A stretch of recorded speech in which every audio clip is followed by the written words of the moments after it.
மாபோ சிவஞானத்தின் 29வது நினைவு நாளையொட்டி தியாகராய நகரில் உள்ள அவரின் சிலைக்கு நாம் தமிழர் கட்சியின் தலைமை ஒருங்கிணைப்பாளர் சீமான் அவர்கள் தனது கட்சி நிர்வாகிகளுடன் மரியாதை செலுத்தினார்.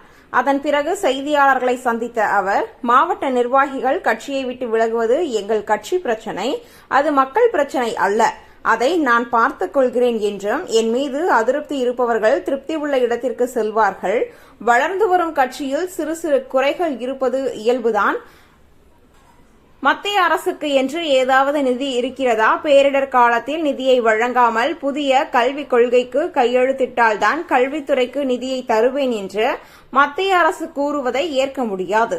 மதுக்கொடையை திறந்தது யார்? இப்பொழுது மூடுவதில் என்ன பிரச்சினை? விசிக மாநாட்டில் சொன்னது, மதுவிலக்கை கொண்டு வந்த பிறகு அதில் ஏற்படும் பொருளாதார இழப்பிற்கு ஏற்ப கூடுதலாக ஒரு நிதியை தர வேண்டும் என்ற கோரிக்கையை ஏற்கிறேன். மதுக்கடைகளை மற்ற மாநிலங்கள் மூடுவதற்கு முன்பாக நாம் மூட வேண்டும். மதுவிலக்கை அமல்படுத்தினால்தான் கள்ளச்சாராயம் வந்துவிடும் என்று சொல்வதற்கு இவ்வளவு கட்டமைப்பு, காவல்துறை அதிகாரம் தேவையா? கருணாநிதியின் பேரன் மு.க.ஸ்டாலின் மகன் என்ற தகுதியை தாண்டி துணை முதலமைச்சராக உதயநிதிக்கு என்ன தகுதி உள்ளது?